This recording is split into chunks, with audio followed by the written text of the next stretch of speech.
인생의 중년은 많은 사람이 자신의 삶을 되돌아보고 앞으로의 계획을 세우는 중요한 시기이다. 이 시기는 자존감이 낮아지고 자신을 싫어하는 감정이 커질 수 있지만 동시에 새로운 기회를 찾을 수 있는 시기이기도 하다.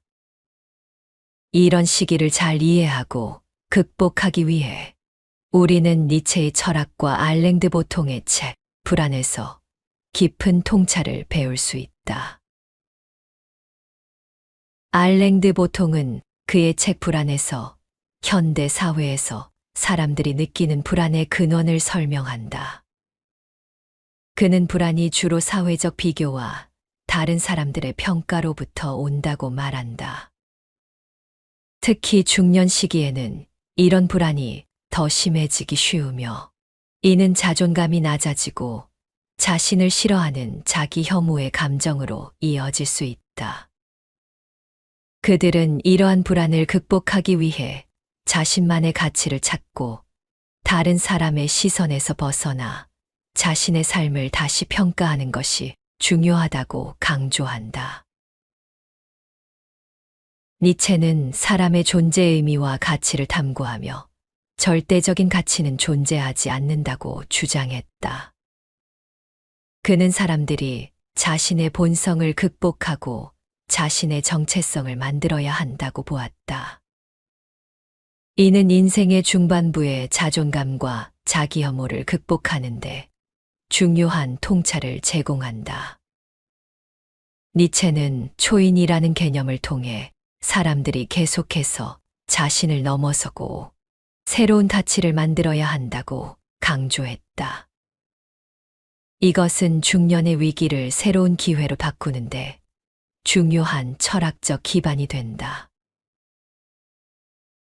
40대와 50대는 서로 다른 특징을 가지고 있다. 40대는 여전히 젊은 시기로 많은 사람이 이 시기에 경력을 쌓고 가족을 꾸린다. 50대는 중년의 후반부로 많은 사람이 이 시기에 자신의 삶을 돌아보고 앞으로의 계획을 세운다. 니체는 이러한 시기를 자기 극복의 기회로 보았다. 그는 사람들이 자신의 한계를 인식하고 이를 극복함으로써 더 나은 자신이 될 수 있다고 주장했다.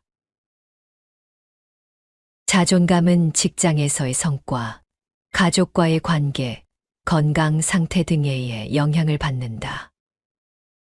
사회적 비교도 자존감에 큰 영향을 미친다. 다른 사람과 비교하여 자신의 삶이 부족하다고 느끼면 자존감이 낮아질 수 있다. 니체는 이러한 사회적 비교를 노예 도덕의 일부로 보았다. 그는 사람들이 다른 사람의 평가에 의존하지 않고 자신만의 가치를 만들어야 한다고 주장했다. 알랭드 보통도 이러한 사회적 비교가 불안의 주요 원인이라고 지적하며 이를 극복하기 위해 자기 자신에 대한 이해와 수용이 필요하다고 강조한다. 자기 혐오는 자신을 싫어하거나 부정적인 감정을 가지는 것을 말한다. 자기 혐오는 자신의 삶에 대한 불만족과 가족과의 갈등, 건강 문제 등으로 발생할 수 있다. 니체는 자기 혐오를 극복하기 위해서는 자신을 극복하고 자신을 새롭게 만들어야 한다고 보았다. 그는 사람들이 자신의 약점을 인식하고 이를 극복함으로써 더 강한 존재가 될 수 있다고 주장했다. 보통은 자기 혐오를 극복하기 위해서는 자신에 대해 긍정적인 관점을 가지는 것이 중요하다고 말한다. 자존감과 자기 혐오를 해결하기 위해서는 긍정적인 태도를 가지려고 노력해야 한다. 자신에 대한 부정적인 생각을 바꾸기 위해 노력해야 한다. 예를 들어, 나는 실패했다는 생각을 나는 실패를 통해 배웠다는 생각으로 바꿀 수 있다. 니체는 이러한 생각의 전환을 통해 사람들이 자신의 삶을 긍정적으로 보고 더 나은 미래를 만들어갈 수 있다고 보았다. 보통은 이러한 긍정적인 생각이 불안을 줄이고 자존감을 높이는 데 도움이 된다고 주장한다. 또한 친구, 가족 그리고 동료 등과 긍정적인 관계를 유지하는 것도 중요하다. 좋은 인간관계는 자존감을 높이고 자기 혐오를 줄이는데 도움이 된다. 니체는 사람들이 독립적이면서도 다른 사람들과의 관계를 통해 성장할 수 있다고 보았다. 그는 사람들이 자신의 가치를 만들면서도 사회적 관계를 통해 이를 강화할 수 있다고 주장했다. 보통도 사회적 지지망이 불안을 줄이는데 중요한 역할을 한다고 강조한다. 인생의 중반부는 새로운 기회를 제공하는 시기이다. 새로운 도전을 받아들이고 새로운 경험을 쌓는 것은 자존감을 높이고 자기 혐오를 줄이는데 도움이 된다. 니체의 철학에 따르면 사람은 끊임없이 자신을 극복하고 새로운 가치를 만들어가며 더 나은 존재로 발전할 수 있다. 이는 인생의 중반부를 새로운 시작으로 받아들이고 이를 통해 더 풍요로운 삶을 살아가는 데 중요한 통찰을 제공한다. 보통은 이러한 새로운 기회를 통해 불안을 극복하고 더 나은 삶을 살아갈 수 있다고 주장한다. 자존감을 높이기 위한 방법이라는 글을 본 적이 있다. 글의 내용이 좋아서 소개해 본다. 바닥까지 떨어진 자존감을 회복하기 위해서는 스스로 일상에서 그 방법을 실천하는 것이 중요하다. 남과 비교하는 습관을 멈추어라. 당신보다 날씬한 사람이 있을 수도 있지만 당신보다 더 뚱뚱한 사람도 있을 것이다. 비교하는 것은 스스로를 평가하고 압박하는 일이다. 외모에 지나치게 집착하지 말고 당신의 인격을 키워라. 보통 외모가 예쁜 사람들이 더 성공하고 인기도 많으며 돈도 많이 벌 수 있다고 생각하지만 반드시 그렇지는 않다. 외모가 예쁜 것보다 중요한 것은 그 사람에게 풍기는 매력이다. 감성이나 삶의 기쁨, 자기 존중감 같은 내적 가치를 더 많이 가질수록 당신의 매력은 더욱 강하게 드러날 것이다. 감각을 일깨우는 것도 중요하다. 식사를 할 때는 그 순간을 온전히 느끼며 식사를 즐기고 비가 오면 얼굴에 떨어지는 빗방울을 느껴보라. 우리의 몸과 감각을 통해 느끼는 작은 경험들이 우리에게 깊은 만족을 줄 것이다. 몸의 신호를 존중하라. 몸이 보내는 작은 신호들을 받아들이고 따라야 한다. 배가 고프면 음식을 먹고 몸을 움직이고 싶으면 운동을 하라. 몸의 소리에 귀를 기울이는 것이 중요하다. 자기애를 배우는 것은 필수적이다. 자기애의 첫 단계는 만약 뭐뭐 한다면이나 그렇지만 같은 조건 없이 자신을 있는 그대로 인정하는 데서 시작된다. 두 번째 단계는 자신을 용서하고 끊임없는 자기 비판을 멈추는 것이다. 있는 그대로의 자신을 받아들이는 것이 중요하다. 단순히 존재하는 연습을 하라. 인간 본연의 자연스러운 상태는 긴장이 풀린 상태이다. 우리는 그렇게 만들어졌고 항상 긴장이 완화된 상태를 추구해야 한다. 긴장이 풀린 여유 있는 상태에서만 우리는 긍정적이고 유익한 방향으로 나아갈 수 있다. 명상과 요가는 좋은 연습 방법이다. 다른 사람의 의견에서 자유로워져라. 자기 자신을 더욱 존중하고 인정하면 외부의 존중과 인정이 필요 없어진다. 그러면 당신은 훨씬 자유로워지고 내적으로도 훨씬 독립적이 될 것이다. 가슴의 소리를 듣고 마음의 말을 들어라. 진정한 자기 모습을 찾으려 노력하라. 진짜 자기가 되는 것은 쉽지 않지만 해볼 만한 가치가 있는 목표이다. 진정한 자기 모습으로 사는 사람들은 모든 상황에서 자기 자신을 지킬 수 있는 능력이 있다. 때로는 연약한 모습일 수도 있고, 때로는 강하거나 감정적일 수도 있다. 자신의 모든 모습을 받아들이는 것이 중요하다. 매일 거울을 보며 연습하라. 거울 앞을 지나갈 때마다 거울에 비친 자기 모습을 다정하게 들여다보고 미소를 지어보라. 거울 속 자신에게 찬사를 보내거나 칭찬을 하고 자신을 얼마나 좋아하는지 이야기해 주어라. 작은 실천이 큰 변화를 만든다.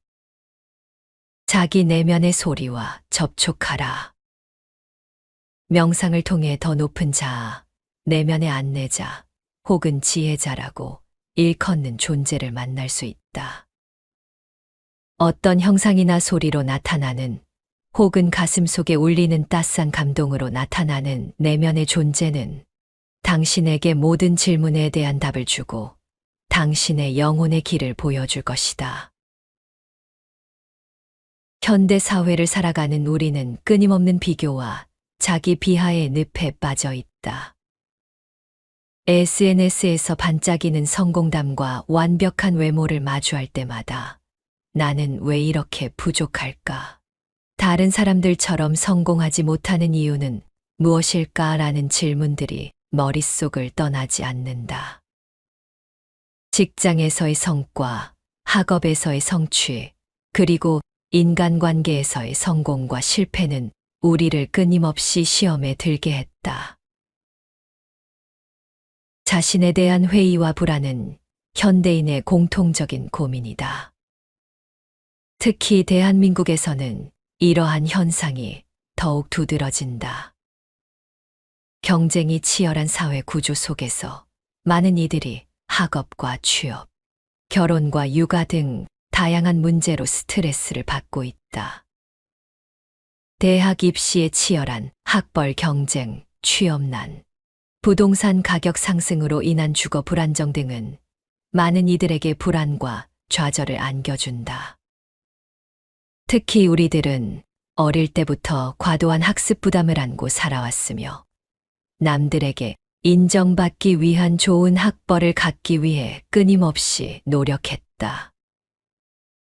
입시 경쟁에서 밀려나거나 원하는 대학에 진학하지 못한 경우 많은 이들이 자신을 실패자라고 느끼며 자존감을 상실하곤 했다. 이는 대학 진학 이후에도 계속되었다. 대학 졸업 후에도 좋은 직장을 구하기 위해 치열한 경쟁에 내몰리며 취업에 실패할 경우 좌절감과 자기 혐오에 빠진다. 또한 사회적 지위와 경제적 성공에 대한 압박도 크다.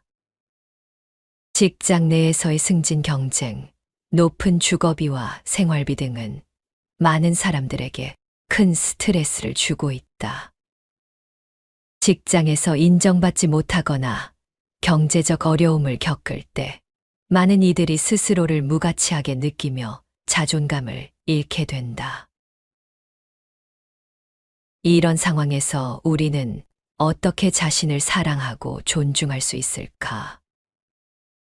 어떻게 하면 스스로에 대한 신뢰를 회복하고 진정한 자아를 찾아갈 수 있을까? 이런 질문들에 대한 답을 찾기 위해 우리는 프리드리히 니체의 철학에서 중요한 통찰을 발견해야 한다. 니체는 우리에게 외부의 기준에 자신을 맞추기보다는 내면의 목소리에 귀를 기울이고 자신만의 가치를 찾아가는 것이 중요하다고 강조한다. 그의 철학적 핵심은 자신을 사랑하는 기술을 익혀야 한다는 것이다. 니체는 자기애와 자존감을 통해 개인이 더욱 강하고 독립적인 존재로 성장할 수 있다고 믿었다. 니체는 19세기 독일의 철학자로 그의 사상은 현대 철학과 문학에 깊은 영향을 미쳤다. 그는 기존의 도덕과 종교, 문화에 대한 비판을 통해 새로운 인간상을 제시했다. 니체는 전통적인 가치관을 부정하고 개인의 주체성과 자율성을 강조했다. 그의 대표적인 저서인 차라투스트라는 이렇게 말했다는 이러한 그의 철학적 사상을 잘 담고 있다. 니체의 삶은 그의 사상만큼이나 독특하고 도전적이었다. 그는 지병으로 인해 비교적 젊은 나이에 교수직을 사임하고 고독한 철학자로서의 길을 걸었다. 그의 사상은 당시 사회에 큰 충격을 주었고 오늘날까지도 많은 이들에게 깊은 영감을 주고 있다. 니체의 철학은 특히 자기 자신을 사랑하고 존중하는 것의 중요성을 강조한다. 그는 우리가 자신을 비하하고 비교하는 대신 자신의 내면을 깊이 탐구하고 자신의 가치를 발견할 것을 제안한다. 니체는 스스로를 사랑하는 것이 어떻게 우리를 더 나은 삶으로 이끌 수 있는지에 대한 깊은 통찰을 제공한다. 그는 내가 서 있는 곳을 깊이 파내라, 그 밑에는 샘이 있다라는 말로 우리의 내면에 숨겨진 가치와 재능을 발견할 것을 권장한다. 이러한 니체의 철학적 메시지는 오늘날 우리가 겪고 있는 많은 문제들을 해결하는 데 큰 도움이 될 수 있다. 오늘 낭독할 책은 니체의 자존감 수업이다. 니체의 저서를 40년 동안 탐독해온 니체 애독자 사이토 다카시는 자존감이 낮아지기 쉬운 현대 사회에서 니체의 철학이 더욱 필요하다고 강조하며 이 책을 집필하였다. 그는 니체 철학의 핵심 개념들을 설명하며 타인과 자신을 비교하거나 타인의 욕망에 휘둘리지 않고 진정한 자아로 살아가는 방법을 제시한다. 그는 고독의 자유를 만끽하고 어린아이처럼 창조적인 세계를 만들며 고통 속에서도 강인하게 살아가고 주어진 인생과 운명에 감사하며 노예가 아닌 주인의 삶을 살고 지금 이 순간을 긍정하는 등의 방법을 통해 자존감을 높일 수 있다고 말한다. 이 책은 독자들에게 자신을 사랑하고 자존감을 높이는 다양한 기술을 가르쳐 준다. 니체의 철학을 통해 겉모습에 의존하는 가짜 자존감이 아니라 내면에서부터 강한 진짜 자존감을 갖추기를 바란다. 이를 통해 자기 자신뿐만 아니라 타인과 세상을 진심으로 사랑하는 소중한 경험을 하게 될 것이다. 가장 먼저 나를 사랑할 것. 그대들은 이웃을 그대 자신처럼 사랑하는 것이 좋다. 하지만 우선 자기 자신부터 사랑하는 사람이 되어라. 니체는 우선 자기 자신을 사랑하는 영역에 들어서고 그런 다음에 자신뿐만 아니라 이웃까지도 사랑하라고 말한다. 자신은 사랑하지만 이웃을 사랑하지 않으면 완전히 자기애로만 가득한 인간이 되어버린다. 이웃을 내 몸처럼 사랑할 수 있으면 또 인간으로서 한 단계 더 높은 위치에 올라서게 된다. 또 하나의 나. 너는 위대해지는 길을 걸어라. 너의 길을 가야만 한다. 너의 배후에 더 이상 다른 길은 없다는 사실이 지금 너에게 최선의 용기를 주어야만 한다. 우리는 종종 용기가 샘솟는다라는 표현을 사용한다. 하지만 니체는 용기란 스스로 자신에게 부여하는 것이라고 말한다. 이것이 니체가 자기는 이중구조라고 한 말의 의미이다. 스스로 자신이 없고 용기도 내지 못하는 약한 나와 더불어 자신감 있고 위대해지길 바라고 바른 길을 향하고 용기를 주는 또 다른 강한 나가 존재한다는 것이다. 나를 사랑하는 기술. 사람은 자신을 사랑하는 기술을 부단히 배우고 익혀야 한다. 이 말은 니체 사상의 핵심이다. 니체의 시대에는 신의 존재가 압도적으로 컸다. 인간은 신을 가장 뛰어난 존재로 설정하고 자신들은 아무것도 아닌 하찮은 존재로 비하하기 십상이었다. 결과적으로 어떻게 되었을까? 세상에는 신은 사랑할 수 있지만 자기 자신은 사랑하지 못하는 사람들로 넘쳐나게 되었다. 적어도 니체의 눈에는 그렇게 보였다. 오늘날도 상황은 크게 다르지 않다. 다양한 분야에서 신은 아니지만 능력과 외모, 경제력 등이 뛰어난 존재를 자기 자신의 수준을 인식하기 위한 비교 대상으로 설정해 놓고 굳이 스스로 자존감을 떨어뜨리는 경향이 있다. 자신의 단점을 일부러 찾아내는 무한 루프에 빠진 사람들. 예컨대 외모 콤플렉스가 그렇다. 자기 얼굴이나 몸에 자신감을 갖지 못하는 사람들이 남녀 상관없이 늘어나고 있다. 얼굴 하나만 하더라도 얼굴 살이 처져서 싫다. 얼굴이 너무 크다. 피부가 어두워서 마음에 안 든다. 눈이 작아서 별로다. 코가 낮아서 마음에 안 든다. 턱이 길어서 별로다 등등. 얼굴 전체에서부터 눈, 코, 입 하나하나까지 마음에 안 드는 곳을 꼽자면 의기소침해지지 않을 사람이 어디 있을까? 이들에게는 이상적인 얼굴이라는 것이 존재한다. 그것과 비교하면서 내 얼굴은 별로다. 이것도 저것도 마음에 안 든다는 식으로 자기 혐오감이 강화되는 듯 보인다.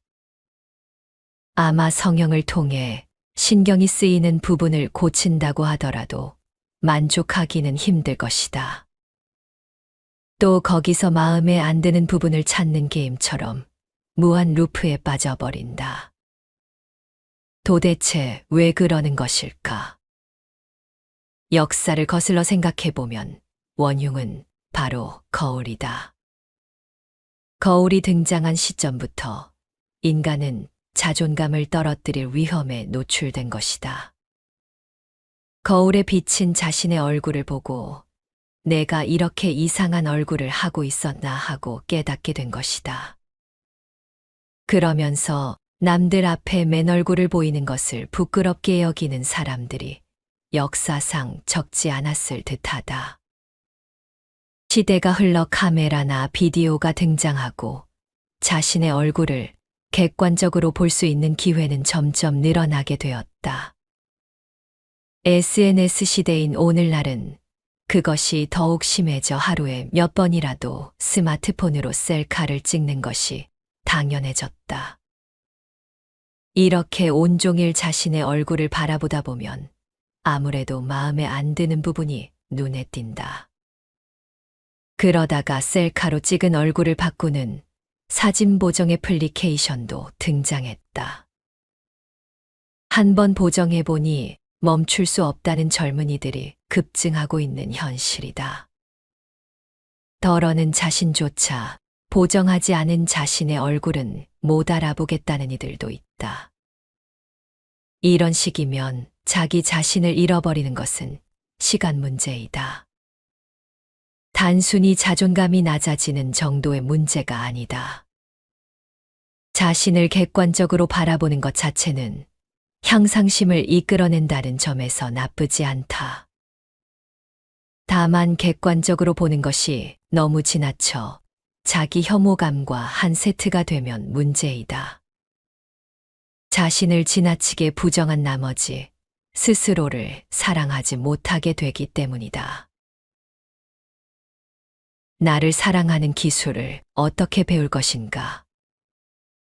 요한 페터 에커만의 괴테와의 대화에서 괴테는 자신을 사랑하는 것의 중요성을 말한다. 문학가를 지망하는 청년 에커만이 괴테와 이야기하며 인생에서 중요한 것을 기록한 이 책을 니체는 무척이나 좋아했고 많은 영향을 받았다. 이 책을 통해 자신을 사랑하는 기술이 중요하다라는 니체 사상의 핵심이 형성된 것으로 보인다. 인간은 유소년기에는 전능감으로 넘친다. 근거 없는 자신감, 즉 나는 무엇이든 할 수 있다고 믿는 것이다. 슈퍼맨이 된 기분으로 높은 곳에서 뛰어내리다가 다리가 부러지기도 한다. 그렇게 나는 슈퍼맨은 될 수 없구나 하며 현실을 깨닫곤 한다. 어른이 되면서 이러한 자신감 상실 체험이 늘어나는 한편 다른 사람들과 자신을 비교하면서 스스로를 객관적으로 바라보게 된다. 그대로 두면 스스로 자신감을 느끼지 못하게 되니 의식적으로 그 흐름을 끊어주어야 한다. 즉, 자신을 사랑하는 기술을 배워야만 한다. 그것이 니체의 생각이었다. 그렇다면 나 자신을 사랑하는 기술을 어떻게 익힐 수 있을까? 지금이야말로 자화자찬력을 갈고 닦을 때. 미야모토 무사시가 오륜서에서 기록한 단련이라는 사고방식을 한번 살펴보자. 천일의 연습을 단이라 하고 만일의 연습을 련이라 한다. 충분히 음미하고 단련해야 한다. 무사시는 단련이란 천일, 만일을 요하는 것이고 쉼없이 훈련을 거듭하다 보면 기술은 자신의 것이 된다는 이야기를 하고 있다. 그렇다면 자신을 사랑하는 기술을 배우려면 어떤 훈련을 해야 할까? 답은 의외로 간단하다. 오늘도 내일도 매일매일 몇 번이고 자기 자신을 칭찬해주면 된다. 칭찬의 포인트는 무엇이든 상관없다. 일단 다른 사람들의 평가는 제쳐두자. 예를 들면 사진 잘 찍었네. 나 참 센스 있다. 노력은 사람을 배신하지 않는다고 했어. 이 노래를 열심히 연습해서 나의 18번으로 만들 거야. 이번 프레젠테이션 자료는 완성도도 높고 특히 이 부분은 정말 잘했어. 난 글 좀 잘 쓰는 것 같아.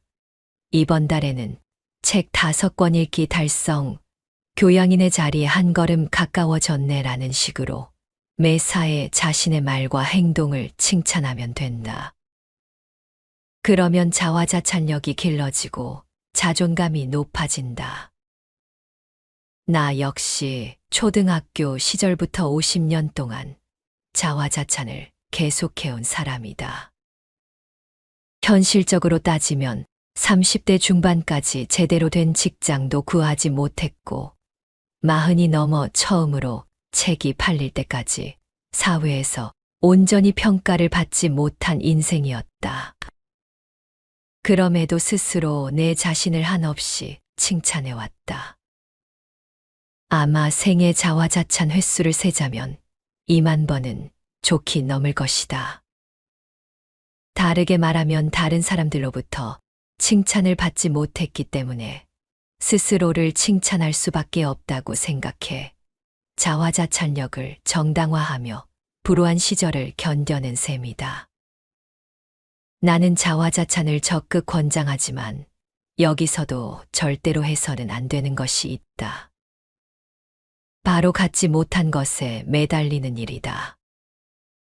자신에게 없는 것을 추구해봐야 허무할 뿐이니까. 니체도 즐거운 학문이라는 책에 이렇게 썼다. 내가 서 있는 곳을 깊이 파내라. 그 밑에는 샘이 있다. 어리석은 인간들이 외치도록 내버려 두라. 아래로 가면 지옥뿐이다라고 외치더라도 말이다. 남들을 부러워하기보다는 나만이 따로 할 일이 있지 않을까. 발밑을 깊이 파보면 거기에는 보물이 숨겨져 있을지도 모른다. 니체의 이런 목소리가 들려오는 듯하다. 나에겐 아무것도 없어 라고 생각하는 사람은 발밑을 파서 자신의 숨겨진 재능을 발굴해야 한다.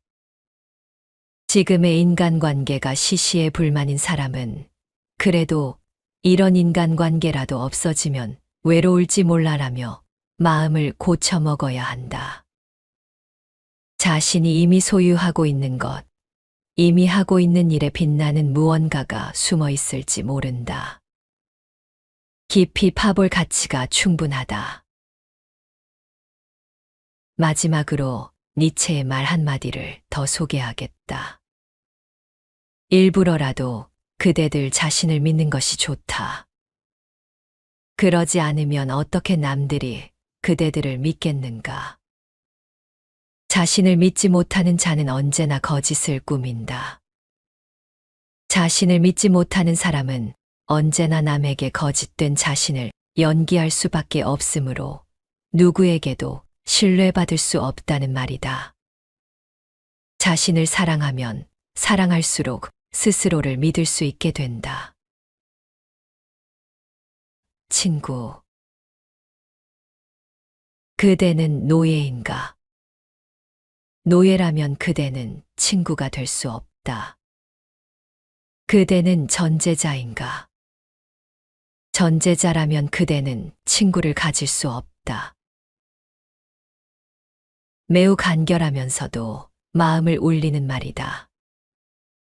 친구가 되는 것은 누구나 할 수 있을 것 같지만 니체는 친구가 되려면 두 가지 조건을 만족시켜야 한다고 보았다. 하나는 노예가 아닐 것, 또 하나는 전제자가 아닐 것.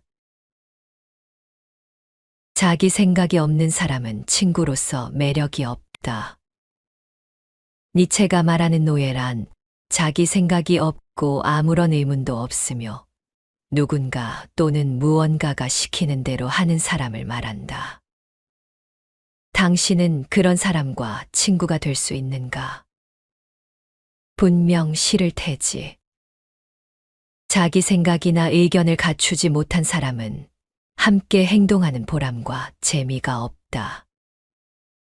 노예 같은 사람과 친구가 되고 싶은 이는 기껏 약한 자를 따돌리고 괴롭히는 나쁜 무리 정도에 불과하다. 심부름꾼으로 쓰려는 생각밖에 없지. 친구란 니체의 말을 빌리자면 대등한 입장에서 서로를 높여주는 관계에 있는 사람이다. 그것이 가능할 때 인간적인 매력을 느끼고 교류하고 싶다고 생각하게 된다. 이는 주종 관계와는 전혀 다르다. 그리고 전제자는 어떤 인간일까? 한마디로 남의 자유를 빼앗는 인간이다. 다른 사람의 기분 따위는 안중에도 없고 자기만 좋으면 된다고 여긴다. 자신의 이익을 위해 사람을 이용할 뿐이다. 당신은 그런 사람과 친구가 되고 싶은가? 일방적으로 이용당하는 것은 사양하고 싶은 일이다. 니체가 이상적으로 여기는 절차탕마의 관계를 구축하는 것도 불가능하다. 노예적 정신, 전제자적 정신으로 살아서는 안 된다. 물론 현대사회에는 노예도 전제자도 존재하지 않는다. 하지만 노예적 정신으로 살아가는 사람, 전제자적 정신으로 살아가는 사람은 여전히 존재한다. 평소에는 의식하지 못하겠지만 한 번 노예와 전제자의 관점으로 주위 사람들을 바라보라.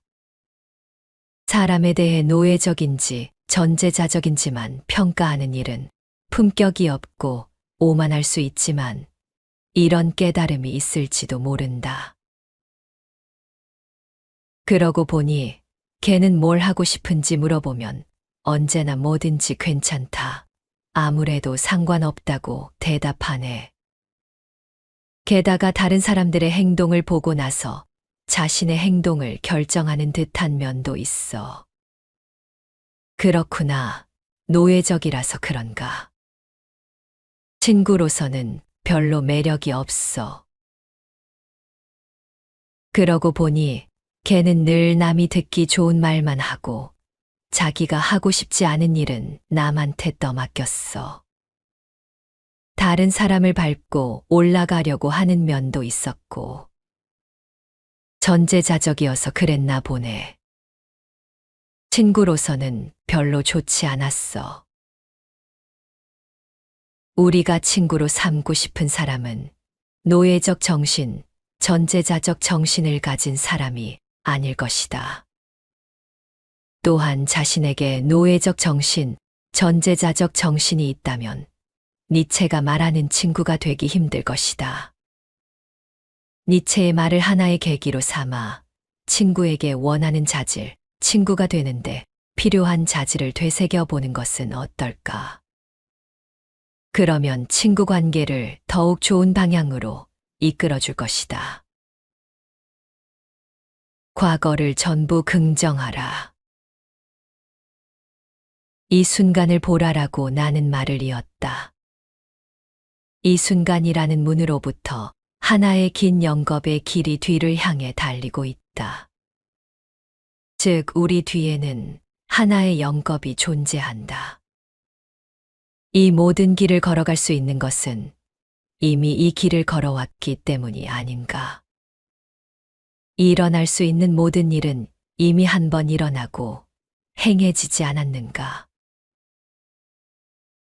위의 말을 그대로 따라가다 보면 뭔가 이상한 기분에 사로잡힌다. 지금 이 순간으로부터 뒤를 향해 길이 달리고 있다니 과연 무슨 말일까? 물론 뒤에는 걸어온 길이 있지만 길이란 앞을 향해 뻗어 있는 것이 아닌가. 지금과 똑같은 일이 과거에도 일어났다니 데자뷰를 말하는 것인가? 아니면 윤회 사상인가? 이런 의문이 생길 것이다. 자, 이제부터 함께 생각해보자. 모든 것은 반복된다. 그러니 모든 것을 긍정하라. 시간은 한순간 한순간이 이어져서 흘러간다. 지금 이 순간 시간이 멈춘다면 뒤를 돌아볼 수 있다. 자신이 과거에 걸어온 길이 보일 것이다. 니체는 그 길을 영겁, 즉 똑같은 일이 무한히 반복되는 기나긴 세월이라고 말했다. 그 길이 뒤를 향해 달리고 있다는 것은 내가 지금 어떤 경로를 거쳐 여기에 있는지 생각해보면 알 수 있다. 당신은 어딘가에서 우연히 만난 부모님으로부터 태어났다. 부모님도 어디선가 우연히 만난 그들의 부모님 사이에서 태어났다. 또 부모님의 부모님의 부모님 역시 마찬가지이다. 이렇게 쭉 거슬러 올라가면 그 길은 점점 뒤로 이어지고 마지막에는 인류의 기원에 도달하게 된다. 이런 식으로 생각하면 아득할 만큼 많은 조상 중 한 사람이라도 없었다면 지금의 나 자신은 존재할 수 없다는 사실을 깨닫게 된다. 다시 말해, 과거의 모든 것을 긍정하지 않으면 지금 이 순간 내가 살아있다는 것을 설명할 수 없다. 만약 타임머신을 타고 과거로 돌아갈 수 있다 하더라도 어느 순간을 살짝만 바꾸면 더 이상 지금의 내가 아니게 된다. 니체가 말하는 우리들 뒤에는 하나의 영겁이 있다라는 말은 바로 그런 의미이다. 또 지금과 똑같은 일이 과거에도 있었다는 것은 자신은 명확히 기억하지 못하지만 모든 조상의 활동들이 몇 세대에 걸쳐 이어져 왔다고도 생각할 수 있다. 요즘식으로 말하면 DNA에 모든 과거가 새겨져 이어져 왔다. 그러니 과거에도 동일한 일이 있었다는 걸 느낄 때가 있다는 것이다. 어려운 말은 제쳐두고 니체의 메시지를 간단하게 정리하면 이렇게 말할 수 있다. 좋은 일도, 나쁜 일도, 기쁨도, 고통도, 슬픔도, 인생에서 일어나는 모든 것은 되풀이된다. 그러므로 이 모든 것을 긍정하고 강하고 단단한 인생을 살아가라. 무언가 안 좋은 일이 있어 삶의 의미가 없다고 느껴질 때는 니체의 이 메시지를 떠올려 보라. 삶을 향한 의욕이 샘솟을 테니까. 무의미하게 반복되는 영원이므로 적극적으로 받아들여라. 지금까지 살아오면서 나는 이 순간을 위해 살아온 것이 아닐까라는 생각이 든 적 없나? 예를 들면 심장이 두근거리게 만드는 이성을 만나고 과감하게 고백했더니 상대도 나와 똑같은 마음이었다. 이럴 때는 내가 이 사람과 만나기 위해 태어난 건가 싶다. 가고 싶은 학교에 합격한 순간, 직장에서 성과를 올린 순간, 감동적인 책이나 영화, 무대, 미술 작품을 만난 순간, 동경하던 곳을 여행하는 순간, 상사에게 칭찬을 받는 순간, 맛있는 것을 먹는 순간처럼 살아오길 잘했다, 태어나길 잘했다라며 진심으로 기뻐한 순간이 있었을 것이다. 앞으로도 분명히 있을 것이고, 이처럼 지금 이 순간을 긍정하면 자신의 인생을 형성하는 한순간 한순간을 전부 긍정하게 된다.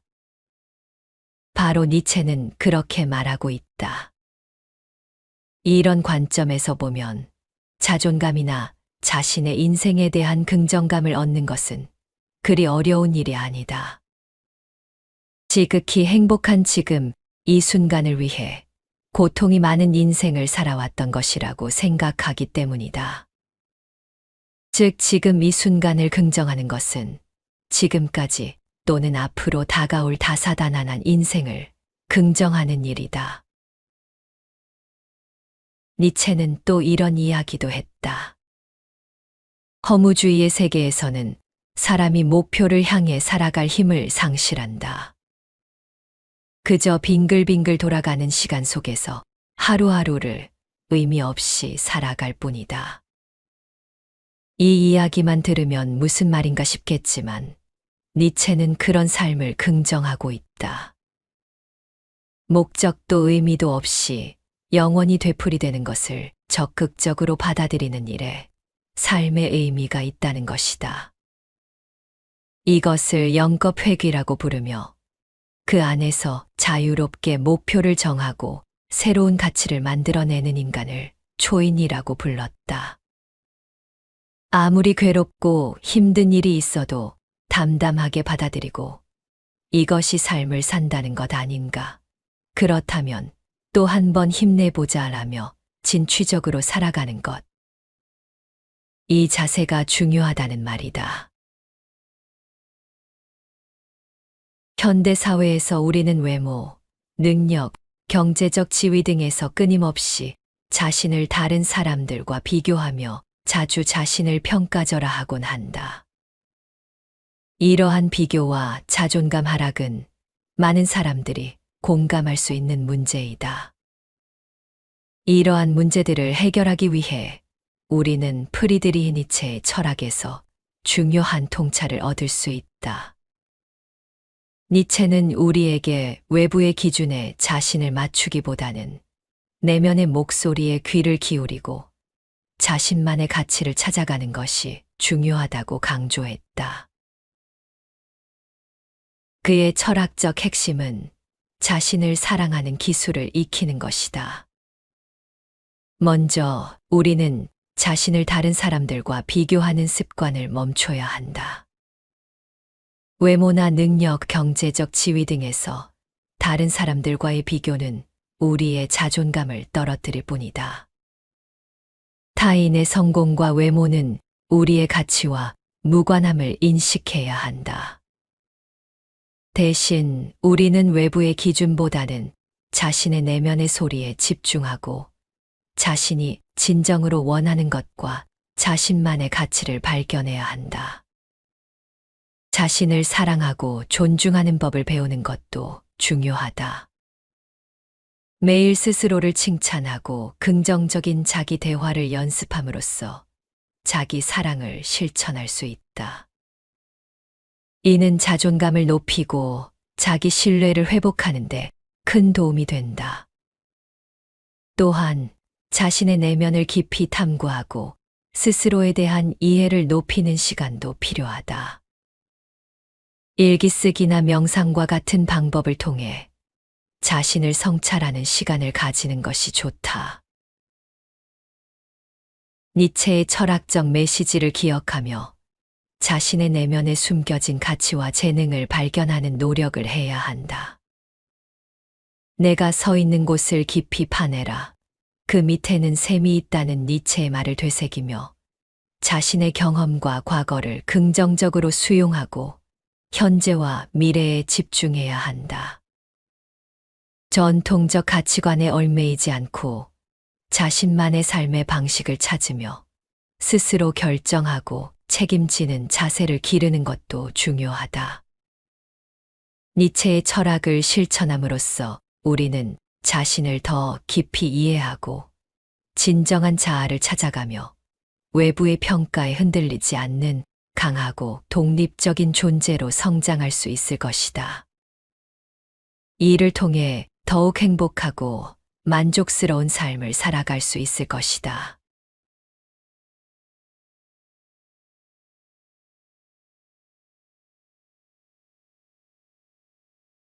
인생의 중년은 많은 사람이 자신의 삶을 되돌아보고 앞으로의 계획을 세우는 중요한 시기이다. 이 시기는 자존감이 낮아지고 자신을 싫어하는 감정이 커질 수 있지만 동시에 새로운 기회를 찾을 수 있는 시기이기도 하다. 이런 시기를 잘 이해하고 극복하기 위해 우리는 니체의 철학과 알랭드 보통의 책 불안에서 깊은 통찰을 배울 수 있다. 알랭드 보통은 그의 책 불안에서 현대 사회에서 사람들이 느끼는 불안의 근원을 설명한다. 그는 불안이 주로 사회적 비교와 다른 사람들의 평가로부터 온다고 말한다. 특히 중년 시기에는 이런 불안이 더 심해지기 쉬우며 이는 자존감이 낮아지고 자신을 싫어하는 자기 혐오의 감정으로 이어질 수 있다. 그들은 이러한 불안을 극복하기 위해 자신만의 가치를 찾고 다른 사람의 시선에서 벗어나 자신의 삶을 다시 평가하는 것이 중요하다고 강조한다. 니체는 사람의 존재의 의미와 가치를 탐구하며 절대적인 가치는 존재하지 않는다고 주장했다. 그는 사람들이 자신의 본성을 극복하고 자신의 정체성을 만들어야 한다고 보았다. 이는 인생의 중반부의 자존감과 자기 혐오를 극복하는데 중요한 통찰을 제공한다. 니체는 초인이라는 개념을 통해 사람들이 계속해서 자신을 넘어서고 새로운 가치를 만들어야 한다고 강조했다. 이것은 중년의 위기를 새로운 기회로 바꾸는데 중요한 철학적 기반이 된다. 40대와 50대는 서로 다른 특징을 가지고 있다. 40대는 여전히 젊은 시기로 많은 사람이 이 시기에 경력을 쌓고 가족을 꾸린다. 50대는 중년의 후반부로 많은 사람이 이 시기에 자신의 삶을 돌아보고 앞으로의 계획을 세운다. 니체는 이러한 시기를 자기 극복의 기회로 보았다. 그는 사람들이 자신의 한계를 인식하고 이를 극복함으로써 더 나은 자신이 될 수 있다고 주장했다. 자존감은 직장에서의 성과, 가족과의 관계, 건강 상태 등에 의해 영향을 받는다. 사회적 비교도 자존감에 큰 영향을 미친다. 다른 사람과 비교하여 자신의 삶이 부족하다고 느끼면 자존감이 낮아질 수 있다. 니체는 이러한 사회적 비교를 노예 도덕의 일부로 보았다. 그는 사람들이 다른 사람의 평가에 의존하지 않고 자신만의 가치를 만들어야 한다고 주장했다. 알랭드 보통도 이러한 사회적 비교가 불안의 주요 원인이라고 지적하며 이를 극복하기 위해 자기 자신에 대한 이해와 수용이 필요하다고 강조한다. 자기 혐오는 자신을 싫어하거나 부정적인 감정을 가지는 것을 말한다. 자기 혐오는 자신의 삶에 대한 불만족과 가족과의 갈등, 건강 문제 등으로 발생할 수 있다. 니체는 자기 혐오를 극복하기 위해서는 자신을 극복하고 자신을 새롭게 만들어야 한다고 보았다. 그는 사람들이 자신의 약점을 인식하고 이를 극복함으로써 더 강한 존재가 될 수 있다고 주장했다. 보통은 자기 혐오를 극복하기 위해서는 자신에 대해 긍정적인 관점을 가지는 것이 중요하다고 말한다. 자존감과 자기 혐오를 해결하기 위해서는 긍정적인 태도를 가지려고 노력해야 한다. 자신에 대한 부정적인 생각을 바꾸기 위해 노력해야 한다. 예를 들어, 나는 실패했다는 생각을 나는 실패를 통해 배웠다는 생각으로 바꿀 수 있다. 니체는 이러한 생각의 전환을 통해 사람들이 자신의 삶을 긍정적으로 보고 더 나은 미래를 만들어갈 수 있다고 보았다. 보통은 이러한 긍정적인 생각이 불안을 줄이고 자존감을 높이는 데 도움이 된다고 주장한다. 또한 친구, 가족 그리고 동료 등과 긍정적인 관계를 유지하는 것도 중요하다.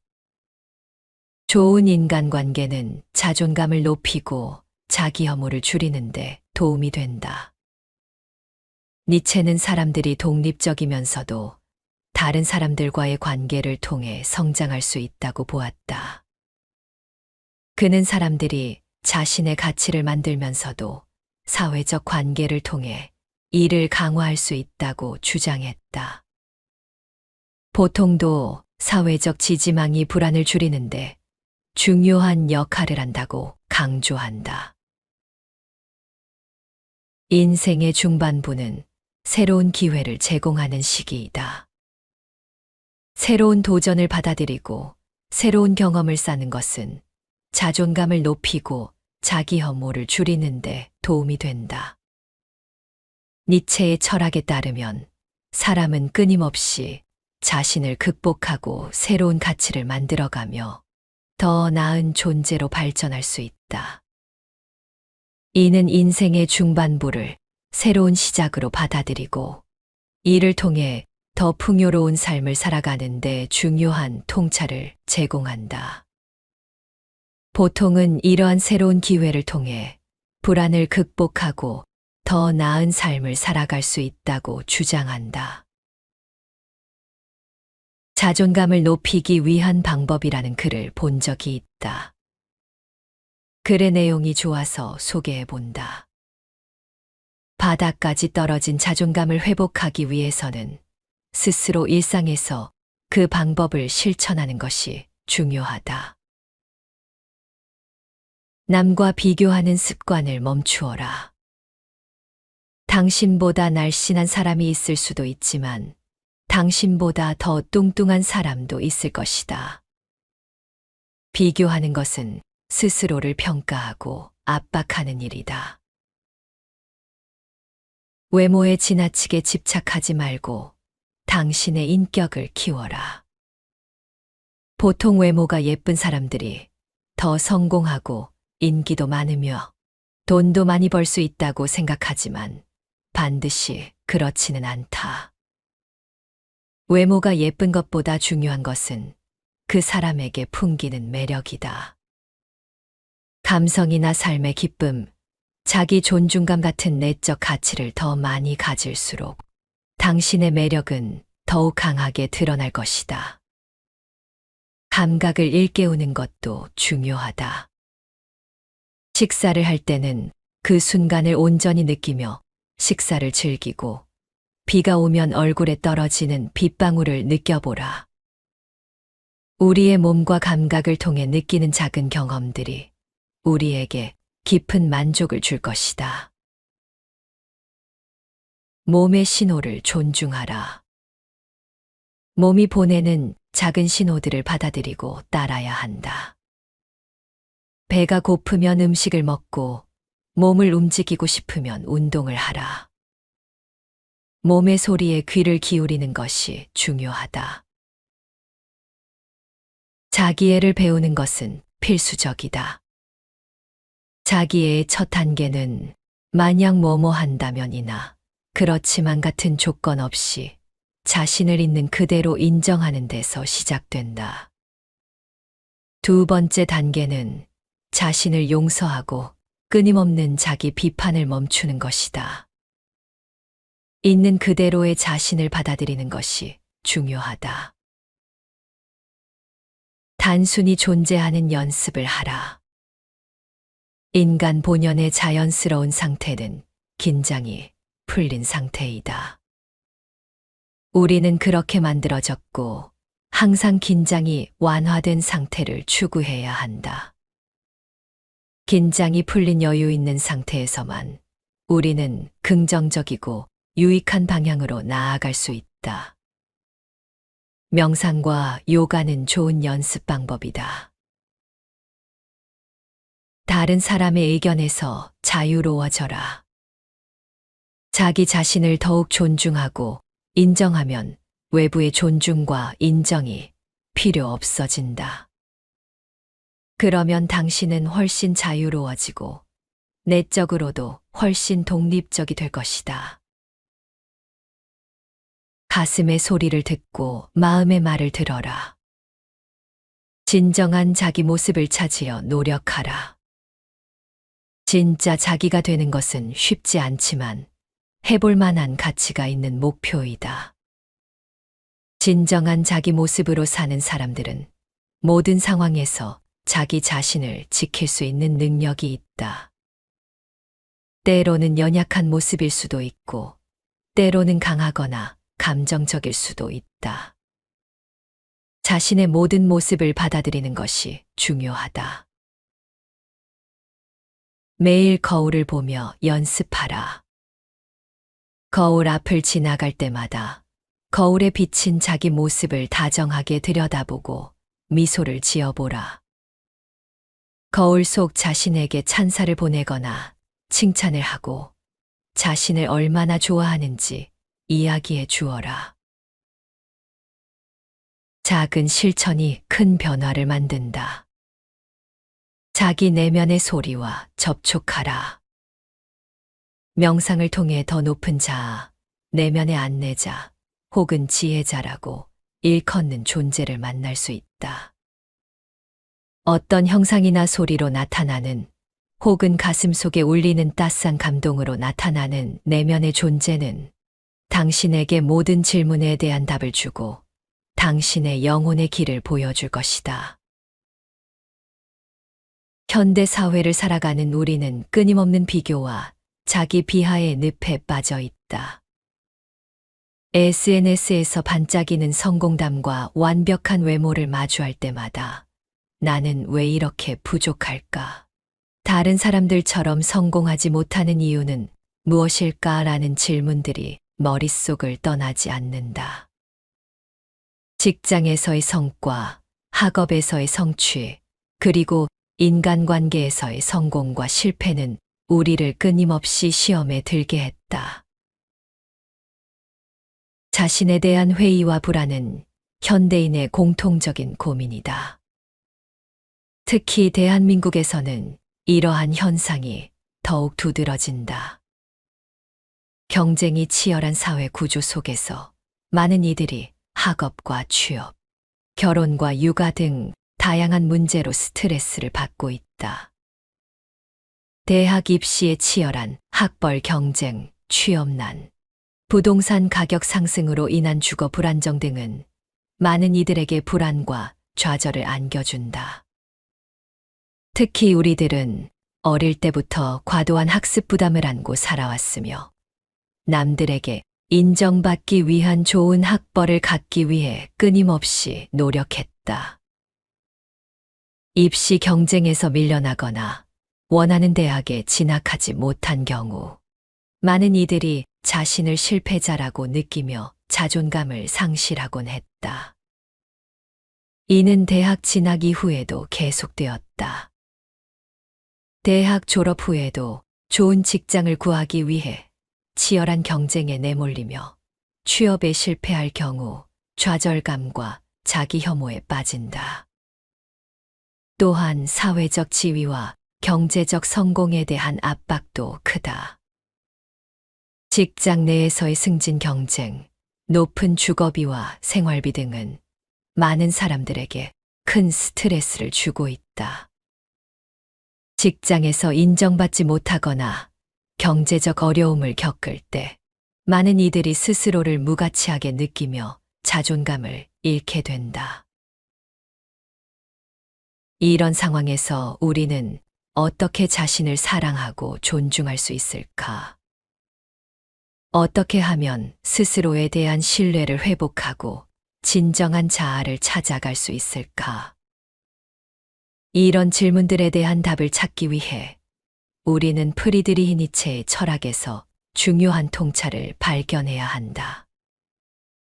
니체는 우리에게 외부의 기준에 자신을 맞추기보다는 내면의 목소리에 귀를 기울이고 자신만의 가치를 찾아가는 것이 중요하다고 강조한다. 그의 철학적 핵심은 자신을 사랑하는 기술을 익혀야 한다는 것이다. 니체는 자기애와 자존감을 통해 개인이 더욱 강하고 독립적인 존재로 성장할 수 있다고 믿었다. 니체는 19세기 독일의 철학자로 그의 사상은 현대 철학과 문학에 깊은 영향을 미쳤다. 그는 기존의 도덕과 종교, 문화에 대한 비판을 통해 새로운 인간상을 제시했다. 니체는 전통적인 가치관을 부정하고 개인의 주체성과 자율성을 강조했다. 그의 대표적인 저서인 차라투스트라는 이렇게 말했다는 이러한 그의 철학적 사상을 잘 담고 있다. 니체의 삶은 그의 사상만큼이나 독특하고 도전적이었다. 그는 지병으로 인해 비교적 젊은 나이에 교수직을 사임하고 고독한 철학자로서의 길을 걸었다. 그의 사상은 당시 사회에 큰 충격을 주었고 오늘날까지도 많은 이들에게 깊은 영감을 주고 있다. 니체의 철학은 특히 자기 자신을 사랑하고 존중하는 것의 중요성을 강조한다. 그는 우리가 자신을 비하하고 비교하는 대신 자신의 내면을 깊이 탐구하고 자신의 가치를 발견할 것을 제안한다. 니체는 스스로를 사랑하는 것이 어떻게 우리를 더 나은 삶으로 이끌 수 있는지에 대한 깊은 통찰을 제공한다. 그는 내가 서 있는 곳을 깊이 파내라, 그 밑에는 샘이 있다라는 말로 우리의 내면에 숨겨진 가치와 재능을 발견할 것을 권장한다. 이러한 니체의 철학적 메시지는 오늘날 우리가 겪고 있는 많은 문제들을 해결하는데 큰 도움이 될 수 있다. 오늘 낭독할 책은 니체의 자존감 수업이다. 니체의 저서를 40년 동안 탐독해온 니체 애독자 사이토 다카시는 자존감이 낮아지기 쉬운 현대 사회에서 니체의 철학이 더욱 필요하다고 강조하며 이 책을 집필하였다. 그는 니체 철학의 핵심 개념들을 설명하며 타인과 자신을 비교하거나 타인의 욕망에 휘둘리지 않고 진정한 자아로 살아가는 방법을 제시한다.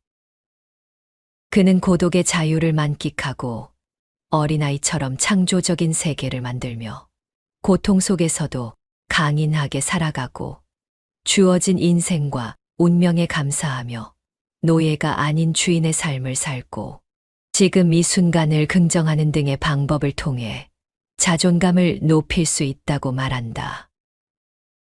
이 책은 독자들에게 자신을 사랑하고 자존감을 높이는 다양한 기술을 가르쳐 준다. 니체의 철학을 통해 겉모습에 의존하는 가짜 자존감이 아니라 내면에서부터 강한 진짜 자존감을 갖추기를 바란다.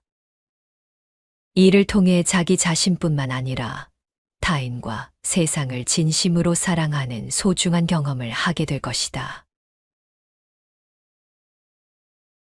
가장 먼저 나를 사랑할 것. 그대들은 이웃을 그대 자신처럼 사랑하는 것이 좋다. 하지만 우선 자기 자신부터 사랑하는 사람이 되어라.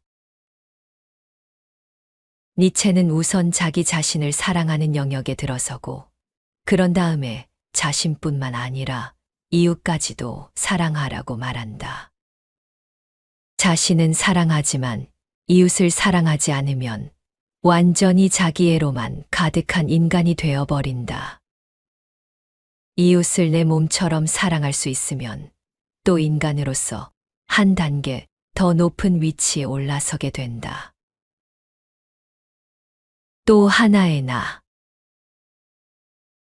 너는 위대해지는 길을 걸어라. 너의 길을 가야만 한다. 너의 배후에 더 이상 다른 길은 없다는 사실이 지금 너에게 최선의 용기를 주어야만 한다. 우리는 종종 용기가 샘솟는다라는 표현을 사용한다. 하지만 니체는 용기란 스스로 자신에게 부여하는 것이라고 말한다. 이것이 니체가 자기는 이중구조라고 한 말의 의미이다. 스스로 자신이 없고 용기도 내지 못하는 약한 나와 더불어 자신감 있고 위대해지길 바라고 바른 길을 향하고 용기를 주는 또 다른 강한 나가 존재한다는 것이다. 나를 사랑하는 기술. 사람은 자신을 사랑하는 기술을 부단히 배우고 익혀야 한다. 이 말은 니체 사상의 핵심이다.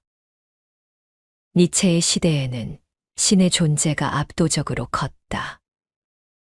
인간은 신을 가장 뛰어난 존재로 설정하고 자신들은 아무것도 아닌 하찮은 존재로 비하하기 십상이었다. 결과적으로 어떻게 되었을까? 세상에는 신은 사랑할 수 있지만 자기 자신은 사랑하지 못하는 사람들로 넘쳐나게 되었다. 적어도 니체의 눈에는 그렇게 보였다. 오늘날도 상황은 크게 다르지 않다. 다양한 분야에서 신은 아니지만 능력과 외모, 경제력 등이 뛰어난 존재를 자기 자신의 수준을 인식하기 위한 비교 대상으로 설정해 놓고 굳이 스스로 자존감을 떨어뜨리는 경향이 있다. 자신의 단점을 일부러 찾아내는 무한 루프에 빠진 사람들. 예컨대 외모 콤플렉스가 그렇다. 자기 얼굴이나 몸에 자신감을 갖지 못하는 사람들이 남녀 상관없이 늘어나고 있다. 얼굴 하나만 하더라도 얼굴살이 처져서 싫다. 얼굴이 너무 크다. 피부가 어두워서 마음에 안 든다. 눈이 작아서 별로다. 코가 낮아서 마음에 안 든다. 턱이 길어서 별로다 등등. 얼굴 전체에서부터 눈, 코, 입 하나하나까지 마음에 안 드는 곳을 꼽자면 의기소침해지지 않을 사람이 어디 있을까? 이들에게는 이상적인 얼굴이라는 것이 존재한다. 그것과 비교하면서 내 얼굴은 별로다. 이것도 저것도 마음에 안 든다는 식으로 자기 혐오감이 강화되는 듯 보인다. 아마 성형을 통해 신경이 쓰이는 부분을 고친다고 하더라도 만족하기는 힘들 것이다. 또 거기서 마음에 안 드는 부분을 찾는 게임처럼 무한 루프에 빠져버린다. 도대체 왜 그러는 것일까? 역사를 거슬러 생각해보면 원흉은 바로 거울이다. 거울이 등장한 시점부터 인간은 자존감을 떨어뜨릴 위험에 노출된 것이다. 거울에 비친 자신의 얼굴을 보고 내가 이렇게 이상한 얼굴을 하고 있었나 하고 깨닫게 된 것이다. 그러면서 남들 앞에 맨 얼굴을 보이는 것을 부끄럽게 여기는 사람들이 역사상 적지 않았을 듯하다. 시대가 흘러 카메라나 비디오가 등장하고 자신의 얼굴을 객관적으로 볼 수 있는 기회는 점점 늘어나게 되었다. SNS 시대인 오늘날은 그것이 더욱 심해져 하루에 몇 번이라도 스마트폰으로 셀카를 찍는 것이 당연해졌다. 이렇게 온종일 자신의 얼굴을 바라보다 보면 아무래도 마음에 안 드는 부분이 눈에 띈다. 그러다가 셀카로 찍은 얼굴을 바꾸는 사진 보정 애플리케이션도 등장했다. 한번 보정해보니 멈출 수 없다는 젊은이들이 급증하고 있는 현실이다. 더러는 자신조차 보정하지 않은 자신의 얼굴은 못 알아보겠다는 이들도 있다. 이런 식이면 자기 자신을 잃어버리는 것은 시간 문제이다. 단순히 자존감이 낮아지는 정도의 문제가 아니다. 자신을 객관적으로 바라보는 것 자체는 향상심을 이끌어낸다는 점에서 나쁘지 않다. 다만 객관적으로 보는 것이 너무 지나쳐 자기 혐오감과 한 세트가 되면 문제이다. 자신을 지나치게 부정한 나머지 스스로를 사랑하지 못하게 되기 때문이다. 나를 사랑하는 기술을 어떻게 배울 것인가? 요한 페터 에커만의 괴테와의 대화에서 괴테는 자신을 사랑하는 것의 중요성을 말한다. 문학가를 지망하는 청년 에커만이 괴테와 이야기하며 인생에서 중요한 것을 기록한 이 책을 니체는 무척이나 좋아했고 많은 영향을 받았다. 이 책을 통해 자신을 사랑하는 기술이 중요하다라는 니체 사상의 핵심이 형성된 것으로 보인다. 인간은 유소년기에는 전능감으로 넘친다. 근거 없는 자신감, 즉 나는 무엇이든 할 수 있다고 믿는 것이다. 슈퍼맨이 된 기분으로 높은 곳에서 뛰어내리다가 다리가 부러지기도 한다. 그렇게 나는 슈퍼맨은 될 수 없구나 하며 현실을 깨닫곤 한다. 어른이 되면서 이러한 자신감 상실 체험이 늘어나는 한편 다른 사람들과 자신을 비교하면서 스스로를 객관적으로 바라보게 된다. 그대로 두면 스스로 자신감을 느끼지 못하게 되니 의식적으로 그 흐름을 끊어주어야 한다. 즉, 자신을 사랑하는 기술을 배워야만 한다. 그것이 니체의 생각이었다. 그렇다면 나 자신을 사랑하는 기술을 어떻게 익힐 수 있을까? 지금이야말로 자화자찬력을 갈고 닦을 때 미야모토 무사시가 오륜서에서 기록한 단련이라는 사고방식을 한번 살펴보자. 천일의 연습을 단이라 하고 만일의 연습을 련이라 한다. 충분히 음미하고 단련해야 한다. 무사시는 단련이란 천일, 만일을 요하는 것이고 쉼없이 훈련을 거듭하다 보면 기술은 자신의 것이 된다는 이야기를 하고 있다. 그렇다면 자신을 사랑하는 기술을 배우려면 어떤 훈련을 해야 할까? 답은 의외로 간단하다. 오늘도 내일도 매일매일 몇 번이고 자기 자신을 칭찬해주면 된다. 칭찬의 포인트는 무엇이든 상관없다. 일단 다른 사람들의 평가는 제쳐두자. 예를 들면 사진 잘 찍었네. 나 참 센스 있다. 노력은 사람을 배신하지 않는다고 했어. 이 노래를 열심히 연습해서 나의 18번으로 만들 거야. 이번 프레젠테이션 자료는 완성도도 높고 특히 이 부분은 정말 잘했어. 난 글 좀 잘 쓰는 것 같아. 이번 달에는 책 5권 읽기 달성, 교양인의 자리에 한 걸음 가까워졌네라는 식으로 매사에 자신의 말과 행동을 칭찬하면 된다. 그러면 자화자찬력이 길러지고 자존감이 높아진다. 나 역시 초등학교 시절부터 50년 동안 자화자찬을 계속해온 사람이다. 현실적으로 따지면 30대 중반까지 제대로 된 직장도 구하지 못했고 40이 넘어 처음으로 책이 팔릴 때까지 사회에서 온전히 평가를 받지 못한 인생이었다. 그럼에도 스스로 내 자신을 한없이 칭찬해왔다. 아마 생애 자화자찬 횟수를 세자면 2만 번은 좋게 넘을 것이다. 다르게 말하면 다른 사람들로부터 칭찬을 받지 못했기 때문에 스스로를 칭찬할 수밖에 없다고 생각해 자화자찬력을 정당화하며 불우한 시절을 견뎌낸 셈이다. 나는 자화자찬을 적극 권장하지만 여기서도 절대로 해서는 안 되는 것이 있다. 바로 갖지 못한 것에 매달리는 일이다. 자신에게 없는 것을 추구해봐야 허무할 뿐이니까. 니체도 즐거운 학문이라는 책에 이렇게 썼다. 내가 서 있는 곳을 깊이 파내라. 그 밑에는 샘이 있다. 어리석은 인간들이 외치도록 내버려 두라. 아래로 가면 지옥뿐이다라고 외치더라도 말이다.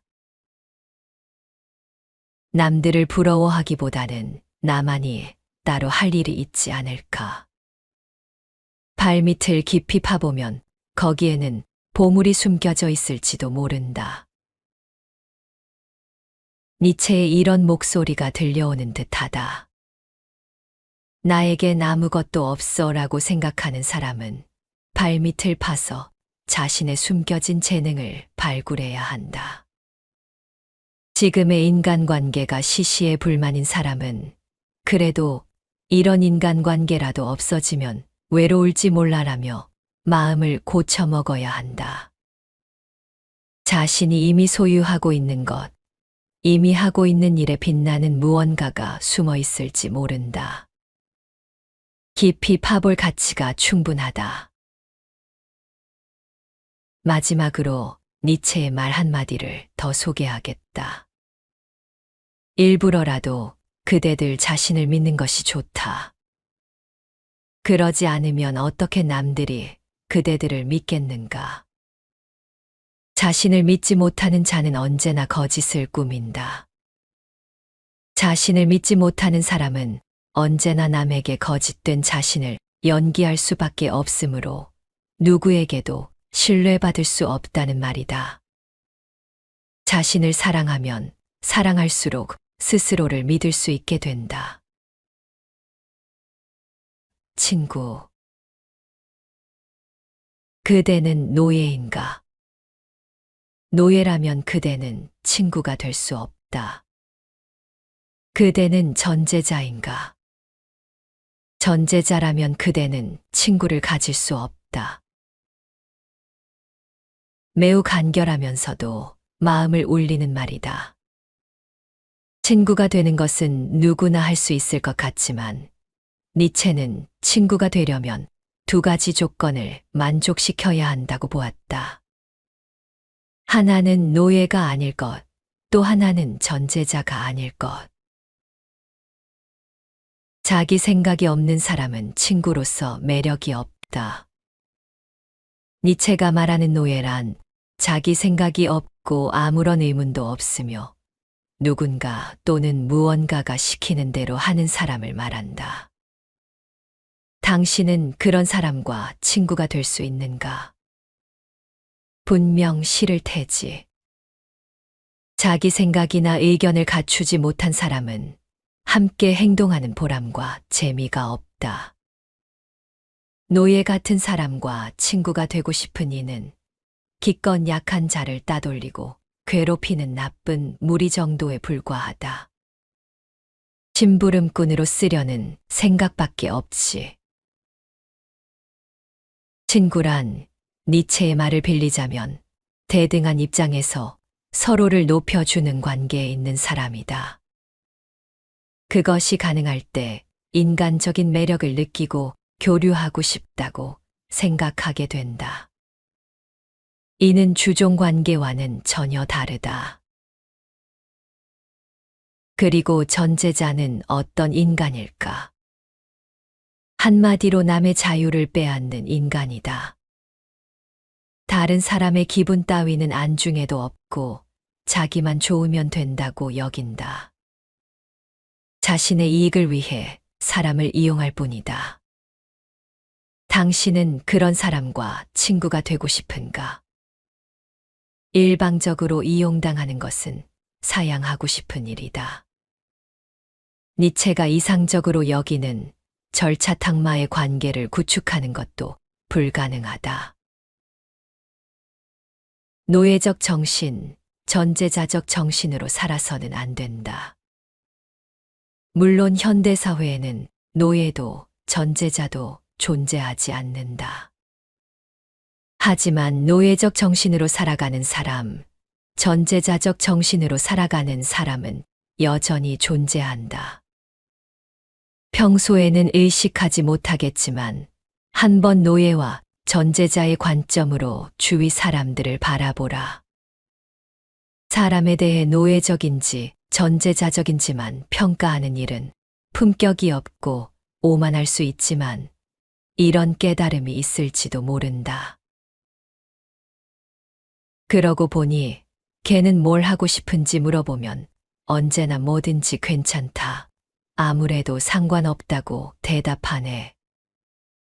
게다가 다른 사람들의 행동을 보고 나서 자신의 행동을 결정하는 듯한 면도 있어. 그렇구나. 노예적이라서 그런가. 친구로서는 별로 매력이 없어. 그러고 보니 걔는 늘 남이 듣기 좋은 말만 하고 자기가 하고 싶지 않은 일은 남한테 떠맡겼어. 다른 사람을 밟고 올라가려고 하는 면도 있었고 전제자적이어서 그랬나 보네. 친구로서는 별로 좋지 않았어. 우리가 친구로 삼고 싶은 사람은 노예적 정신, 전제자적 정신을 가진 사람이 아닐 것이다. 또한 자신에게 노예적 정신, 전제자적 정신이 있다면 니체가 말하는 친구가 되기 힘들 것이다. 니체의 말을 하나의 계기로 삼아 친구에게 원하는 자질, 친구가 되는데 필요한 자질을 되새겨 보는 것은 어떨까? 그러면 친구 관계를 더욱 좋은 방향으로 이끌어 줄 것이다. 과거를 전부 긍정하라. 이 순간을 보라라고 나는 말을 이었다. 이 순간이라는 문으로부터 하나의 긴 영겁의 길이 뒤를 향해 달리고 있다. 즉, 우리 뒤에는 하나의 영겁이 존재한다. 이 모든 길을 걸어갈 수 있는 것은 이미 이 길을 걸어왔기 때문이 아닌가. 일어날 수 있는 모든 일은 이미 한 번 일어나고 행해지지 않았는가. 위의 말을 그대로 따라가다 보면 뭔가 이상한 기분에 사로잡힌다. 지금 이 순간으로부터 뒤를 향해 길이 달리고 있다니 과연 무슨 말일까? 물론 뒤에는 걸어온 길이 있지만 길이란 앞을 향해 뻗어 있는 것이 아닌가. 지금과 똑같은 일이 과거에도 일어났다니 데자뷰를 말하는 것인가? 아니면 윤회 사상인가? 이런 의문이 생길 것이다. 자, 이제부터 함께 생각해보자. 모든 것은 반복된다. 그러니 모든 것을 긍정하라. 시간은 한순간 한순간이 이어져서 흘러간다. 지금 이 순간 시간이 멈춘다면 뒤를 돌아볼 수 있다. 자신이 과거에 걸어온 길이 보일 것이다. 니체는 그 길을 영겁, 즉 똑같은 일이 무한히 반복되는 기나긴 세월이라고 말했다. 그 길이 뒤를 향해 달리고 있다는 것은 내가 지금 어떤 경로를 거쳐 여기에 있는지 생각해보면 알 수 있다. 당신은 어딘가에서 우연히 만난 부모님으로부터 태어났다. 부모님도 어디선가 우연히 만난 그들의 부모님 사이에서 태어났다. 또 부모님의 부모님의 부모님 역시 마찬가지이다. 이렇게 쭉 거슬러 올라가면 그 길은 점점 뒤로 이어지고 마지막에는 인류의 기원에 도달하게 된다. 이런 식으로 생각하면 아득할 만큼 많은 조상 중 한 사람이라도 없었다면 지금의 나 자신은 존재할 수 없다는 사실을 깨닫게 된다. 다시 말해, 과거의 모든 것을 긍정하지 않으면 지금 이 순간 내가 살아있다는 것을 설명할 수 없다. 만약 타임머신을 타고 과거로 돌아갈 수 있다 하더라도 어느 순간을 살짝만 바꾸면 더 이상 지금이 내가 아니게 된다. 니체가 말하는 우리들 뒤에는 하나의 영겁이 있다라는 말은 바로 그런 의미이다. 또 지금과 똑같은 일이 과거에도 있었다는 것은 자신은 명확히 기억하지 못하지만 모든 조상의 활동들이 몇 세대에 걸쳐 이어져 왔다고도 생각할 수 있다. 요즘식으로 말하면 DNA에 모든 과거가 새겨져 이어져 왔다. 그러니 과거에도 동일한 일이 있었다는 걸 느낄 때가 있다는 것이다. 어려운 말은 제쳐두고 니체의 메시지를 간단하게 정리하면 이렇게 말할 수 있다. 좋은 일도, 나쁜 일도, 기쁨도, 고통도, 슬픔도, 인생에서 일어나는 모든 것은 되풀이된다. 그러므로 이 모든 것을 긍정하고 강하고 단단한 인생을 살아가라. 무언가 안 좋은 일이 있어 삶의 의미가 없다고 느껴질 때는 니체의 이 메시지를 떠올려 보라. 삶을 향한 의욕이 샘솟을 테니까. 무의미하게 반복되는 영원이므로 적극적으로 받아들여라. 지금까지 살아오면서 나는 이 순간을 위해 살아온 것이 아닐까라는 생각이 든 적 없나? 예를 들면 심장이 두근거리게 만드는 이성을 만나고 과감하게 고백했더니 상대도 나와 똑같은 마음이었다. 이럴 때는 내가 이 사람과 만나기 위해 태어난 건가 싶다.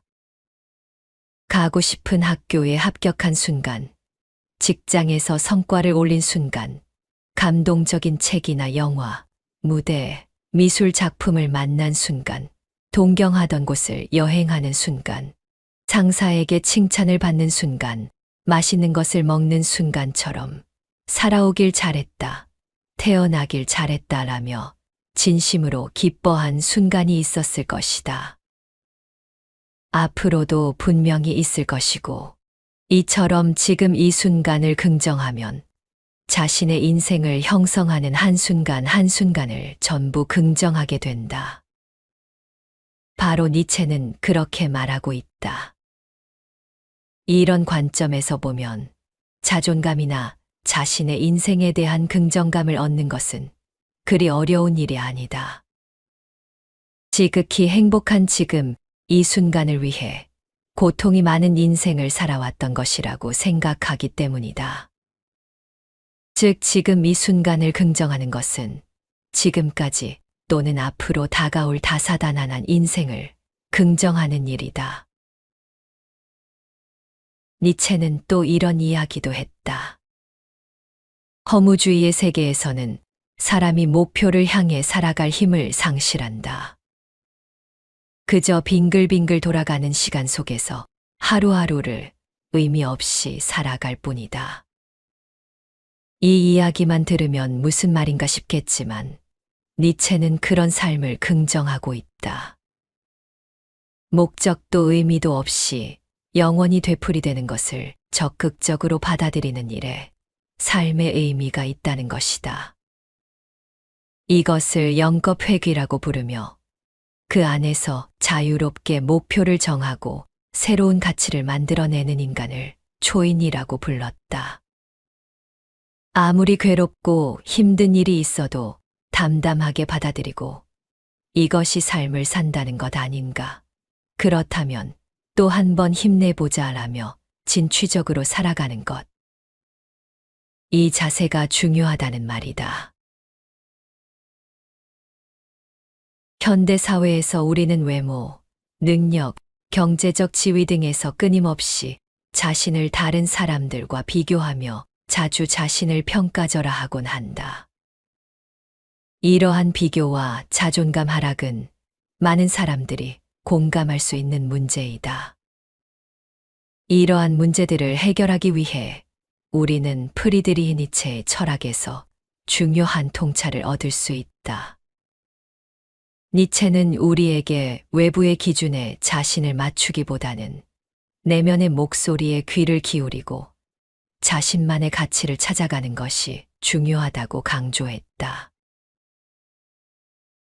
그의 철학적 핵심은 자신을 사랑하는 기술을 익히는 것이다. 먼저 우리는 자신을 다른 사람들과 비교하는 습관을 멈춰야 한다. 외모나 능력, 경제적 지위 등에서 다른 사람들과의 비교는 우리의 자존감을 떨어뜨릴 뿐이다. 타인의 성공과 외모는 우리의 가치와 무관함을 인식해야 한다.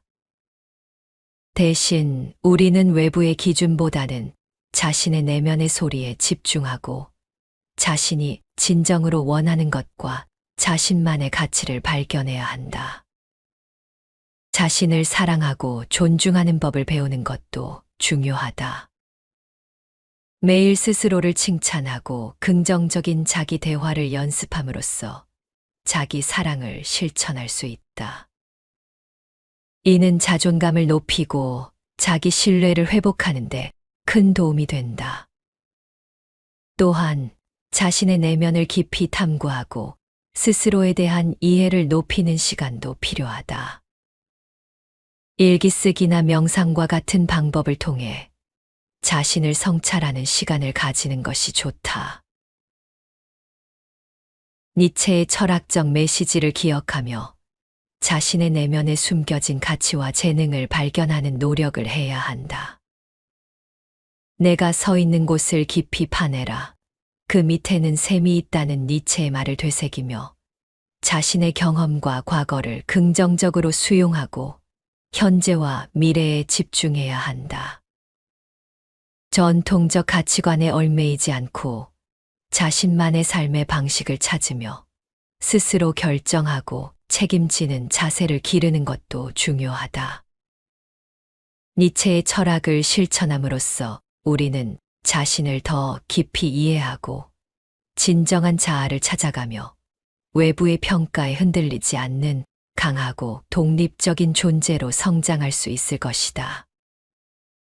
이 일을 통해 더욱 행복하고 만족스러운 삶을 살아갈 수 있을 것이다.